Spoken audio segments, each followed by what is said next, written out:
안녕하세요. 재테크는 여호수아처럼 데나리온 김일수입니다. 반갑습니다. 데나리온 김강주입니다. 와. 오늘은 뉴스를 가져왔는데요. 예. 드디어 예. 대한민국 예. 상위 1%의 부자의 자산이 얼마 있는지가 밝혀졌습니다. 상위 1% 부자 한 100억 원 된다고 저는 생각했었는데. 저도 그런 줄 알았는데 생각보다는 예. 적습니다. 예. 네.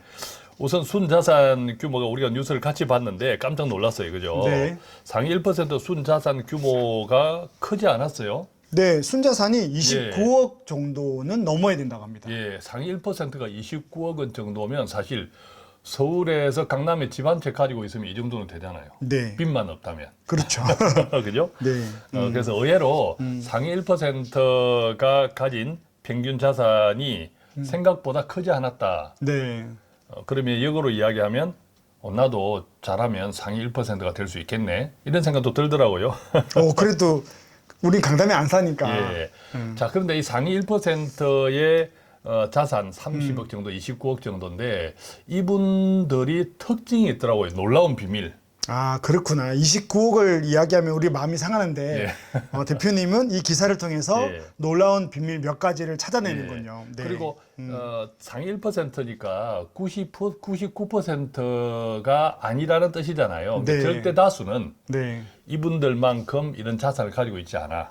좀 그죠? 마음이 안심이 됩니다. 예, 99%에 99%. 포함되어 있으니까. 그런데 네. 이 99%가 상위 1%가 어떻게 이런 자산을 형성했느냐를 찾아보면 그게 비밀인데 네. 그걸 잘 찾아서 적용하면 네. 지금 99% 가운데서도 네. 상위 1%가 빨리 될 수 있는 가능성이 훨씬 높더라. 오늘 네. 그 이야기를 좀 하려고 해요. 자, 그럼 세 가지 정도를 예. 찾으셨다 했는데 예, 그렇습니다. 그 세 가지를 이야기를 해 주십시오. 첫 우선은 번째. 보면요. 네. 상위 1%가 연 평균 소득이 네. 1년에 버는 소득이 네.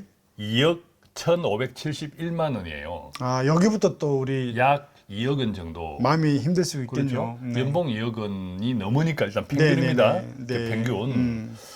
자, 그렇다면 상위 1% 연평균 소득이 2억 1,571만 원인데 네, 네, 네. 전체 가구 일반 가구 소득 평균은 얼마냐 하면 네. 6,125만 원이라고 하더라고요. 아, 이게 지금 가구 소득이죠. 예, 예, 1인, 가구 1인이 소득. 아니고 어쨌든 가구 맞아요, 소득. 맞아요. 가구 네, 소득. 네. 일반 가구 소득은 6천만 원 정도. 6천만 원. 상위 1% 가구의 연평균 소득은 2억 원 정도. 그렇겠네요. 왜냐면 신혼부부들이나 보통 맞벌이 하면 뭐 한 두 명 벌면 한 5, 6천 원 되니까요. 예.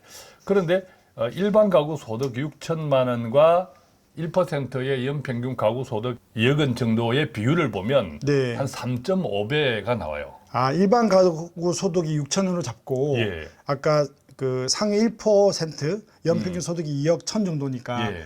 3.5배 정도가 되겠네요. 자, 그러니까 상위 1%의 부자의 특징은 네. 첫째, 무조건 많이 번다는 겁니다. 어쨌든 음. 무조건 많이 벌고 있다는 거죠. 네. 2억 원 정도의 연평균 소득이 네. 투자 소득만 있는 건 아니겠잖아요. 일반적으로 네, 그렇죠. 투자 소득보다 일이나 사업 직장이나 소득이나 사업 소득이 훨씬 근로소득이나. 많단 말이죠. 네네네. 그러니까 결과적으로 상위 1% 가구는 다른 사람 99%에 비해서 첫째, 돈을 많이 번다. 많이 번다. 우리가 언제 한번 동영상을 했어요. 가장 고급진 재테크는 네, 많이 버는 것이다. 맞습니다. 내 몸값, 그죠? 그렇죠. 자기 개발 이런 게 네. 굉장히 중요하다고 생각을 늘 이야기했죠. 그게 몸테크라고 얘기했죠. 그렇습니다. 그때. 몸테크. 네.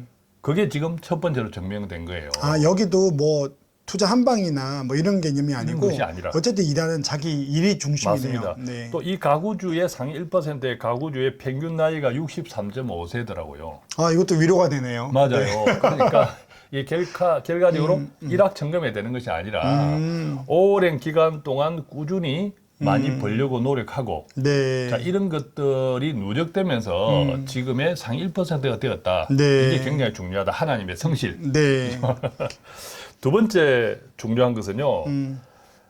이분들이 그럼에도 불구하고 이 가구에 상위 1% 가구에 최소 생활비와 적정 생활비 기준이 있더라고요. 아, 최소 생활비하고 적정 생활비. 예. 최소 네. 생활비는 최소로 얼마를 쓰느냐 물어보니까 월 359만 원. 연평균 소득 2억 2억인데. 천만 원인 상위 1%의 이분들 중에서 가구 중에서 최소 생활비가 최소 생활비 월 359만 원이요. 400만 원도 안 돼요. 정말 그게 깜놀이. 정말 놀라운 일입니다. 그런데 그렇다면 어느 정도 쓰면 편하게 쓰겠냐라고 물어봤을 때 적정 생활비. 네. 이 적정 생활비의 평균 값은 월 522만 원. 저는 1,000만 원 정도 되지 않을까 예, 했는데. 그렇죠. 일반적으로 연봉이 2억 정도 되면 한 돈 1,000만 원 정도 쓰지 않을까 네. 그렇게 생각할 수 있는데 그렇죠. 이분들이 최저 생활비는 359만 원 정도. 네. 그다음에 적정 생활비는 월 522만 원 정도라고 네. 평균적으로 답을 했다고 해요. 근데 이게 중요한 네, 게 네. 앞서 우리는 일반 가구, 전체 가구, 일반 가구 소득에 비해서 이 상위 1%는 3.5배가 많다고 했잖아요. 네, 그렇죠. 그러면 얼핏 생각하면 3.5배 많이 버니까 쓰는 것도 3.5배 많이 쓸 거야. 이렇게 어떻게 생각할 수 있잖아요. 아닌 그죠? 것 같아요. 그죠? 맞아요. 금액 보니까 놀라웠어요. 맞아요. 네. 그래서 보면 이분들의 최소 생활비는 일반 가구, 전체 가구에 비해서 1.66배밖에 안 돼요. 아, 소득은 3.5배인데 3.5배인데 지출 최소 생활비 쓰는 분들은 1.66배밖에 평균 안 써. 예. 오. 그다음에 어느 정도 쓰면 좀 편안하게 쓰겠느냐라고 물어봤을 때 그 적정 생활비는 1.7배밖에 안 돼요.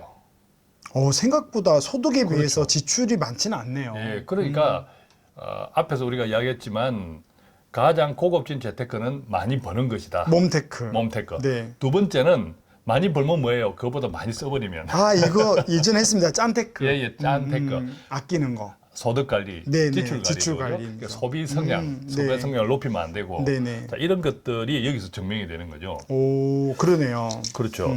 그리고 이제 마지막 세 번째 포인트도 있어요. 네. 마지막 세 번째 포인트를 보면 상위 1% 가구의 은퇴 연령, 네. 언제까지 일하고 은퇴할 거야. 이 연령이 평균 70.7세로 나와요. 생각보다 기네요. 맞아요. 이러면 70.7세. 65세 전에 다 그만두고 쉴 것 같은데 맞습니다. 자산이 있으니까. 근데 이 또한 전체 가구 평균, 네. 전체 가구 평균이 은퇴 예상 연령이 68.2세더라고요. 그러니까 상위 1%보다 전체 가구 연령이 전체 가구 소득 평균이 가구들이 앞으로 더 빨리 더 은퇴를 빨리 하네요? 은퇴한 거죠. 은퇴하겠다 한 2년 가까이. 어, 2년보다 이것도 놀라운 2년 거 이상 있습니다. 더 늦게 그러니까 상위 1%는 더 오래 일한다는 거죠. 야, 그러면 돈이 더 남겠네요. 맞아요. 많이 예. 벌고 적게 쓰고 오래 일하고. 오래 일하고. 이게 이 상위 1% 부자들의 비밀이더라고요. 비밀. 아, 이 기사를 통해서 그 세 가지를 또 그죠. 찾아내셨군요. 예, 이 기사 네. 이 뉴스는 최근에 연합뉴스에서 나온 건데 네. 이 같은 통계 자료는 하나생명에서 자산가들을 다 통계로 조사한 내용입니다. 네. 그런데 질문이 있습니다. 2억 얼마를 벌라고 하는 거잖아요. 예. 이거 어떻게 해요? 맞아요. 많이 버는 것이 생각만큼 쉽지는 않습니다. 물론 이분들이 지금 연평균 소득이 2억 원이 넘는다고 해서 지금 평균 이분들의 연세가 63.5세란 말이에요. 네. 상위 1% 가구주의 평균 연세가 이분들이 10년 전, 20년 전, 30년 전부터 이 정도 소득을 얻은 거는 아니었을 거잖아요. 아, 그럼요. 그죠? 네네네. 그럼에도 불구하고 내 나이 어떤 연령대에서도 많이 버는 것은 쉽진 않아. 여러 가지 또 축복도 따라줘야 되고, 그죠? 네, 맞습니다. 만남의 네. 축복, 또 기회의 축복도 많이 따라줘야 되는데, 네. 그런데 많이 버는 것을 우리가 노력은 해야 되는데, 몸테크, 자기개발. 그보다 더 현실적으로 우리가 할 수 있는 것, 네. 우리가 할 수 있는 것이 있어요.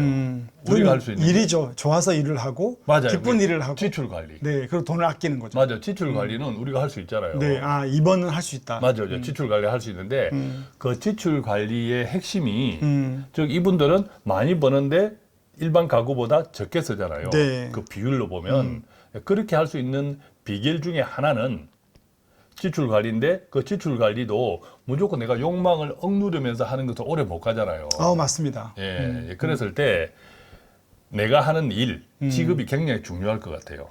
저희 한 번씩 둘째 딸 이야기 하잖아요. 미술 쪽 가는데 일이 재밌으니까 예. 뭐 날마다 일을 하는 거예요. 그러니까 예. 돈 쓸 시간이 없다고. 맞아요. 바로 그 포인트. 일이 너무 재밌기도 하고 또 그 일을 계속 하기 위해서 돈을 또 모으기도 하고. 그러니까 크리스찬들한테 지금 이 상위 1%의 부자의 세 가지 공식은 네. 크리스찬한테 너무 잘 적용할 수 있겠다라는 거죠. 아, 일도 그렇게 열심히 하면 또 뭐 성실하게 사람에 하고. 따라서 하나님이 또 주실 수도 있는 거잖아요. 그죠. 그다음에 네. 우리의 은사 관리. 네네네. 세상과 경쟁하지 말고 하나님과 하나님과 싸워라. 경쟁하라. 네. 우리가 그런 방송도 한번 했지만 하나님 나 잘했죠라고 하려면 하나님께서 우리한테 각자의 또 다 큰 자녀들한테 주신 은사, 네. 은사를 잘 개발시키면 그게 자기가 좋아하는 일이 되잖아요. 맞아요. 막 똑같이 공부시키지 말고 맞아요. 좋아하는 거 하면 예, 평생 우리 자녀들이 63세가 되었을 때 또 누가 합니까? 맞습니다. 네, 높은 소득이 되고 지출 관리를 하고 있을 거니까. 예. 그러니까 네. 세상이 원하는 직업이 아니라 네. 하나님께서 원하는 직업 은사 관리에 집중하면 음, 당연히 내가 즐거운 곳에서 아까 우리가 둘째처럼 네. 즐거운 곳에서 일을 하면 다른 데 돈 쓸 이유가 어디 있어? 그 그죠? 인정도 받고 있어요. 재밌었어요. 맞아요. 그러니까. 맞아요. 네. 그러니까 소비 성향이 낮아질 수밖에 없는 거죠. 맞습니다. 그러면 똑같은 돈을 벌어도 저축이 더 많을 것이고 오래 일할 것 같아 나중에. 거기에다가 내 은사 개발을 열심히 하면 일이 재밌으니까 당연히 음. 일도 다른 사람보다 탁월해질 수 있는 거죠. 점점 사람들 눈에 띌 수 있죠. 그렇죠. 그러면 네. 자연스럽게 1번 아까 돈을 많이 버는 능력자가 네. 될 수 있는 거죠. 그죠? 아. 예. 그다음에 아까 3번 네. 또 오래 일할 수 있는 거죠. 맞습니다. 저희들은 3번에 그죠? 포함됩니다. 2번, 3번은 잘합니다. 아, 저는 죽을 때까지 일을 할 것 같은데. 저도 그렇습니다. 큰일 났네. 그죠? 예. 그래서 오늘은 대한민국 상위 1% 부자 네.